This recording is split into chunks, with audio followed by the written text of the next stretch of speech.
Hello. I'm not one for making videos and reading things aloud, but the Lord put it in my heart to write this document and to get it out there. On January 20th, I'll be hopefully presenting this to Congress and or the President on January 20th when I go to D.C. for the Million MAGA March. Or the Million Militia March, I'm sorry. I'm just a regular guy. I'm not with any militia unit. Uh, but I am a die-hard Second Amendment supporter and a supporter of all the constitutional amendments and the Constitution itself. I believe in the wisdom our forefathers had in creating it, because they were able to see things that would happen in the future, it seems like, if you really examine the way they worded it. I'm tired of the government overreach, misallocation of our tax dollars and funds. I'm tired of the COVID mandates and government trying to tell us what we can and cannot do, depriving us of our life, liberty, and our pursuit of happiness. So, if you agree with this,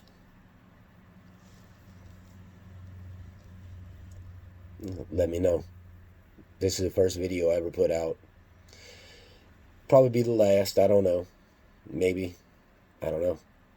Maybe I'll make more of letting people know how this is going if it takes off. But the only way it's going to do anything is with the consent of the people. So I need your backing. I need the government to see that the American people are tired and we're not going to put up with anymore. For us to take a rightful place back the way the forefathers meant it to be, where it's the people that control the government and not the government that control the people. So, after writing this, which the Lord put in my heart to write because this is far above me, I started writing. I didn't know where it was leading. Many that read it when I was first started writing it, they called it the Reclamation Proclamation. So I put it in the title, in the name. So here it is. If you don't want to sit here and listen to me read this aloud, I'm gonna put it in the comments to where you can read it yourself. I'm gonna need signatures, digitally and physical if possible, to bring with me to show that this is the will of the people. But here it is. Donald Trump may have started the Make America Great Again movement, but it is not his cross to bear alone. As a nation of God-loving American patriots, we need to stand together and make our voices heard. The time is now. The time to make our stand is now. When writing the Declaration of Independence, our forefathers were able to foresee what could happen in the generations to come. They took great care in drafting these documents for a new nation, for the betterment of mankind. They saw the need to accept everyone for who they are, no matter the race, color, creed, or religious beliefs. To have equality for every citizen of this nation. For generations, politicians have perverted the Constitution and abused their elected offices. Corruption has become a cancer on this nation, eating away at its core, the United States Constitution. If we do not stop it, it will kill our republic. President Trump is the surgeon leading the removal of this cancer. It is our duty as the body of our nation to support and assist Donald Trump to remove this cancer. It is up to each and every one of us. So as it is written in the Declaration of Independence, we hold these truths to be self-evident, that all men are created equal, that they are endowed by their Creator with certain unalienable rights, that among these are life, liberty, and the pursuit of happiness. That to secure these rights, governments are instituted among men, deriving their powers from the Constitution, the consent of the governed. That whenever any form of government becomes destructive of these ends, it's the right of the people to alter or to abolish it, and to institute new government, laying its foundations on such principles and organizing its powers in such form as to them shall seem most likely to affect their safety and happiness. Prudence indeed will dictate that governments long established should not be changed for light and transient causes, and accordingly all experience hath shown that mankind is more disposed to suffer while evils are sufferable than to right themselves by abolishing the form to which they are accustomed. But when a long train of abuses and usurpations pursuing invariably the same objectives, evinces to design to reduce them under absolute despotism.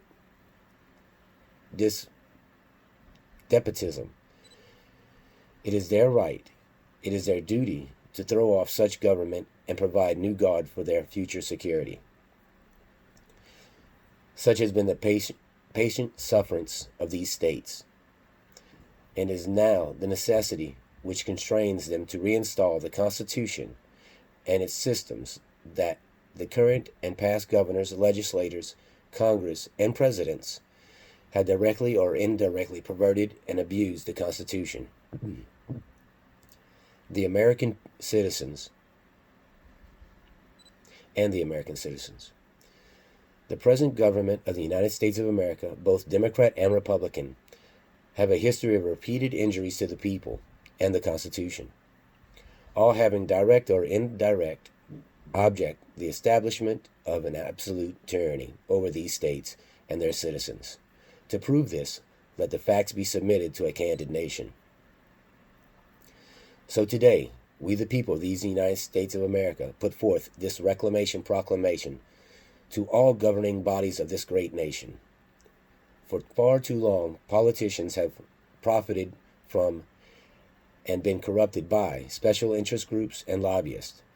They have become wealthy due to the offices they hold, and rather than representing the people, they push laws that favor these groups at the detriment of people they have sworn to represent, and make them desire more and more power, no longer treating the people as citizens, but as subjects, imposing laws that do not affect them, but only those they are charged to represent. Therefore, we the people of these United States of America declare that both Congress and the Senate shall have term limits, not to exceed the maximum number of years as a president can hold office, which is 8 years. For too long, both Republicans and Democrats have added sections to bills that have nothing to do with the actual bill in order to get funding for their own agendas and interests. For example, with the CARES Act, here are a few of the sections that had nothing to do with the actual act. Section 4221, confidentiality and disclosure of records related to substance abuse disorder. They don't want people to know who's got drug problems. It has nothing to do with COVID. Section 4224, reauthorization of Healthy Start Program. The monitoring and keeping up of premature birth and infant mortality has nothing to do with the CARES Act and helping the citizens and businesses. Section C, innovations. Subtitle C, innovations. Section 4303, priority zoonotic animal drugs. Drugs for dogs. What does that have to do with COVID? Nothing. It has nothing to do with that. You, me, the businesses that are meant to represent, this money was spent to go to, millions of dollars to this. Section 4413, encouraging the development and use of disarm antimicrobial drugs. Money for foot fungus, for medicine for foot fungus, has nothing to do with the CARES Act. These are just a few of the added sections that had nothing to do with the CARES Act. which took millions of dollars away from the businesses and families that needed assistance. We the people say no more double dealing and horse trading with our lives. If a bill cannot pass on its own merit, then neither it nor sections of it shall be added into a bill that is known will pass. We the people demand this to better control government spending and overreach. Murdoch versus Pennsylvania, 319 U.S. 105 in 1943. No state cannot and does not have the power to license nor tax a right guaranteed to the people, and no state shall convert a liberty into a license and charge a fee therefor. Shuttlesworth versus City of Birmingham, Alabama, 373 U.S. 262 in 1963. If the state converts a right, liberty, into a privilege, the citizens can ignore the license and fee and engage in the right. As the Supreme Court has ruled, we the people acknowledge these decisions to be true, and that they apply not only to the states but also the federal government. We the people of these United States demand the removal of any gun license, permits, or restrictions, tax stamp fees on firearms and firearm accessories, along with the removal of the federal background checks and the registration of firearms in accordance to the Second Amendment of the Constitution of the United States. Gun restrictions do not stop crime. Evidence has shown cities and states with the strictest gun laws are often the areas with the highest crime rates. Criminals do not follow the law. Criminals take advantage of citizens being unable to protect themselves. The current laws only prevent law-abiding citizens from protecting themselves, their families, and their property, which is also denying them the right to self-defense and their Second Amendment right to keep and bear arms. The Second Amendment of the Constitution of the United States. A well-regulated militia, being necessary to the security of a free state, the right of the people to keep and bear arms shall not be infringed. Amendment 14. Section 1. All persons born or naturalized in the United States and the subject to jurisdiction thereof are citizens of the United States and of the state wherein they reside. No state shall make or enforce any law which shall abridge the privilege or immunities of citizens of the United States, nor shall any state deprive any person of life, liberty, or property without due process of law, nor deny any person within its jurisdictions to the equal protection of the law. A well-regulated militia. Who is the militia? At the time of the Constitution was written, that meant all able-bodied men. The Dick Act clearly states every man aged 18 to 45 years of age. So in today's standards, it would be every person of able body, with limited exceptions that are found in the Dick Act, being necessary to the security of a free state, meaning to being able to protect their homes, community, and state from all enemies, foreign and domestic, including tyrannical government control. The right of the people to keep, to have in one's home, and to bear, to have on one's person, shall not be infringed. No law, federal or state, to remove or deny individuals of this right shall be made. After researching the founding documents and writings of our forefathers, this is how they intended the Second Amendment to be construed. So according to the Constitution and U.S. Supreme Court rulings, mandatory gun buyback mandates or laws to remove any firearms from lawful citizens are clearly a violation of the Second and 14th Amendment of the Constitution. We the people of the United States call any and all gun legislation unconstitutional. First Amendment. Congress shall make no law respecting an establishment of religion or prohibiting the free exercise thereof, or abridging the freedom of speech or of the press, or the right of the people peaceably to assemble, and to petition the government for a redress of grievances. We the people, according to the U.S. Constitution and Supreme Court ruling 319 U.S. 105 and 373 U.S. 262, find that all permits for protest and laws that restrict the right of free speech are unconstitutional. In Texas versus Johnson, 491 U.S. 397 in 1989, flag burning constitutes symbolic speech that is protected by the First Amendment, in which the U.S. Supreme Court noted that freedom of speech protects against what society may find very offensive, but society's outrage alone is not jurisdiction for suppressing free speech. So grounded on this ruling, all laws, city, state, and federal laws concerning hate speech are unlawful and void per the Johnson ruling. Social media has become the primary public forum in our time. These platforms started as an unbiased place for all people to freely express their opinions and life events.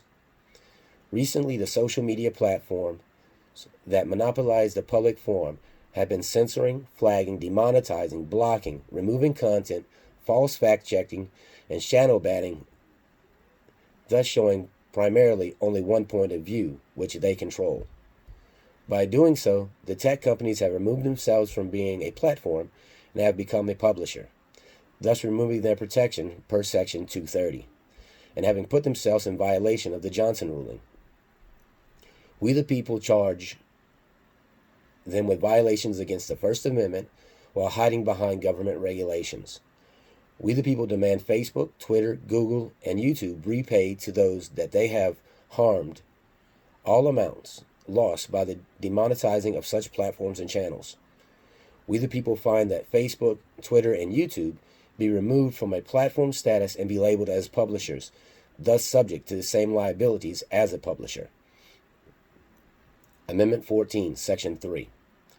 No person shall be a senator or representative in Congress, or elector of president and vice president, or hold any office, civil or military, under the United States or any other states, who have previously taken an oath as a member of Congress, or as an officer of the United States, or as a member of any state legislature, or in any executive or judicial officer of any state, to support the Constitution of the United States, shall have engaged in insurrection or rebellion against the same, or giving aid or comfort to the enemies thereof.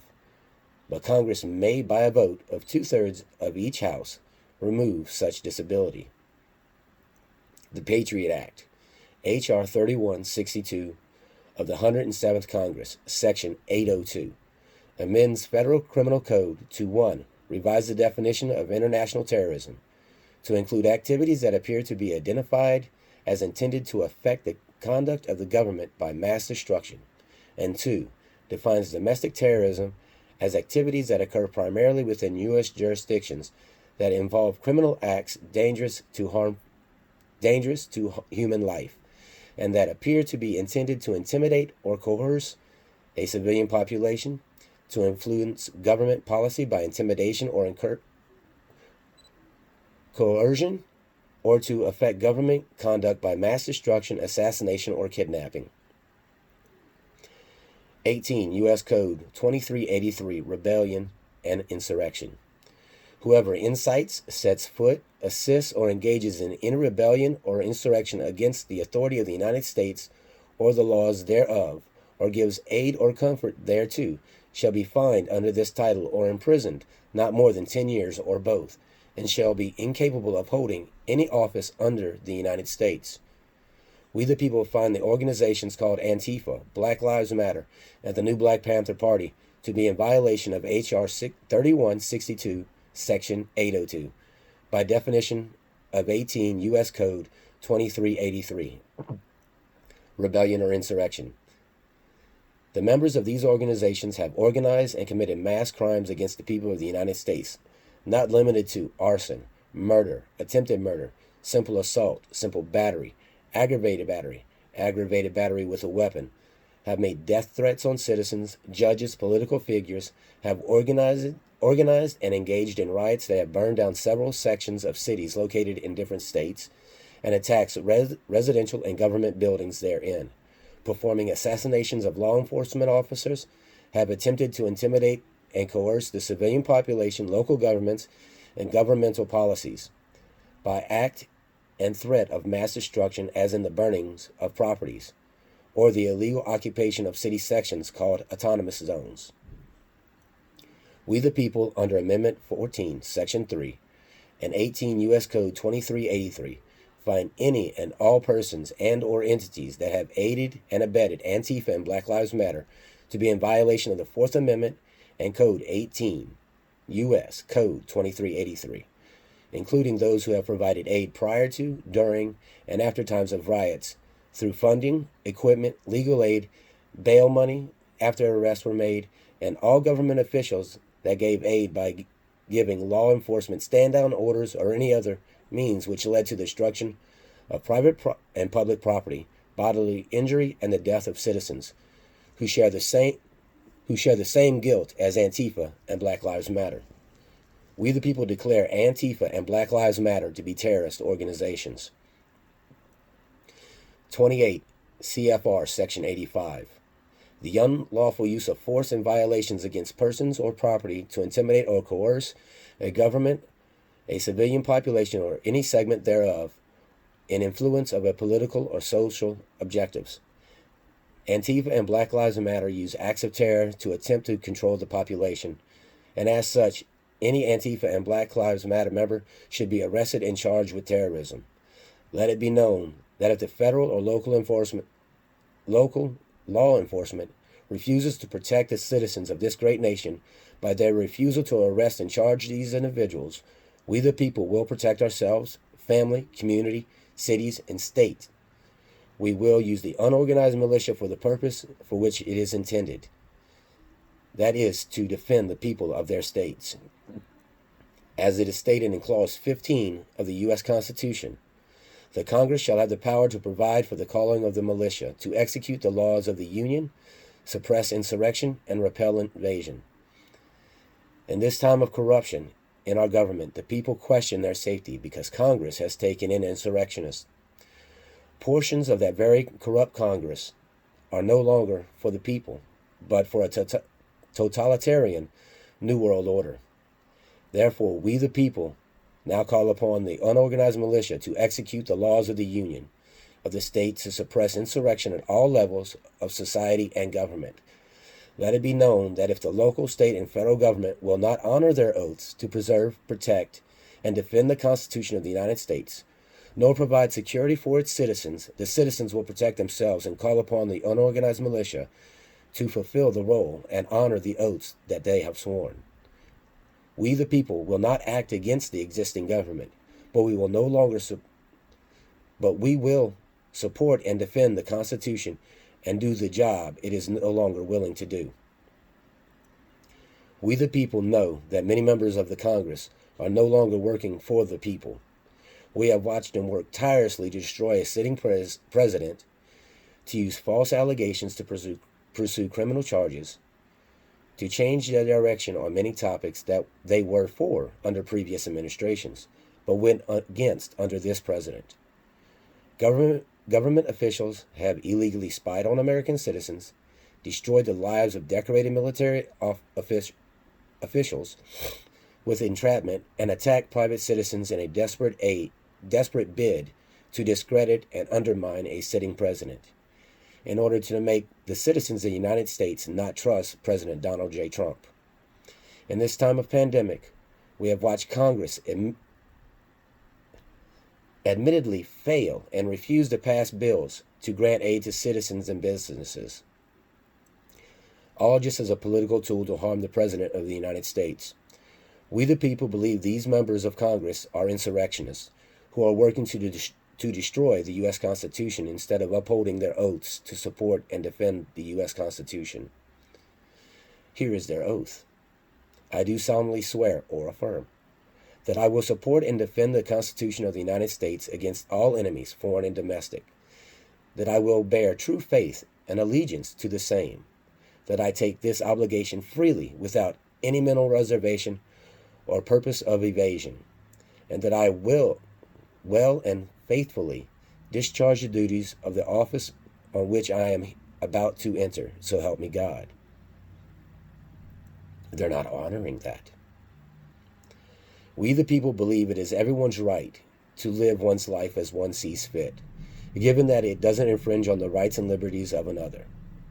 At no time should the government be able to deny a citizen's rights that are God-given and protected by the Bill of Rights, especially one's Second Amendment right.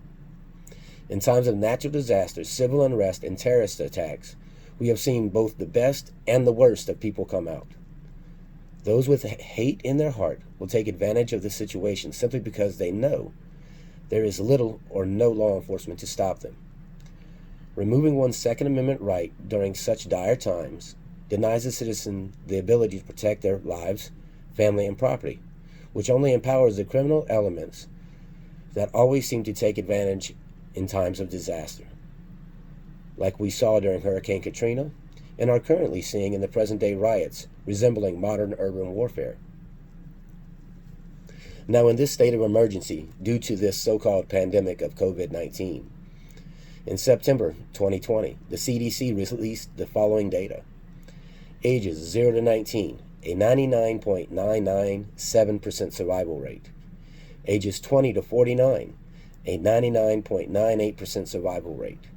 Ages 50 to 69, a 99.5% survival rate. Ages 70 and up, a 94.6% survival rate. In November of 2020, Johns Hopkins University released data showing a 98% survival rate, and data coming from Indiana could put this as high as 99.7% survival rate when calculating the population as a whole, while the flu has a 98% survival rate. Having the true data and knowledge, not the media spin on things or what some elected officials say, we the people know the truth and have followed the science, so we ask these questions. Why are we in a state of pandemic? Why are there mask mandates? Why are businesses being closed and not able to open and operate? Why are curfews in place? Why are state and local governments telling citizens what they must and must not do in their homes? Why are states blocking travel and the ability of people to move from state to state? Why lockdown orders in place? Why are there talk of mandating the vaccine? Why are citizens not able to attend church, which is a First Amendment right? But the Supreme Court has come out and said that is unconstitutional, so let's see if the governors and mayors honor that. All these massive and overreaching restrictions are for a virus that has a 99.7% survival rate. We the people recognize that these restrictions are an attempt to destroy our economy and the lives of every American citizen. According to the World Economic Forum, COVID-19 gives them a chance to remove capitalism and bring all nations into what is known as the Great Reset, to place all nations under one government control. We the people of the United States of America say no state of emergency has the power to push aside the Constitution. Paul versus Virginia, 75 U.S. 186 in 1869. The U.S. Supreme Court defined freedom of movement as the right of free aggression into others and ingression from them. Therefore, a denial of a citizen's travel between states is illegal. The U.S. Supreme Court defines travel as a right, and thus it is protected by the Fifth Amendment as a liberty. Mask mandates and curfews deprive people of their liberty, protected by the Fifth Amendment. That is to choose what is best for one's life.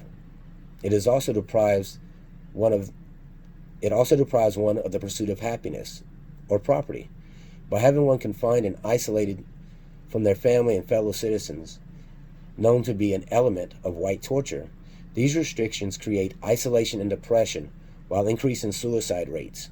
The federal, state, and local government cannot tell citizens what they must wear without violating the Fifth Amendment. We the people find it a violation of the Fifth Amendment to mandate COVID-19 vaccines, which forces businesses to coerce their employees and customers to vaccinate in order to work or enter. Any such mandates violate the Fifth Amendment by denying a person's right to life, liberty, and the pursuit of happiness. Thus, we, the citizens of the United States, declare we will not comply. We will use every legal and physical avenue to fight against any such mandates and perversions of our inalienable rights as set forth in the United States Constitution, the Bill of Rights, and the amendments thereto. So help us God. If you listen to this whole thing, I hope you agree with it. Put your name in the comments. Let our voice be heard. Let's see if the government listens. But this is our Reclamation Proclamation. God bless every one of y'all, and God bless the United States of America.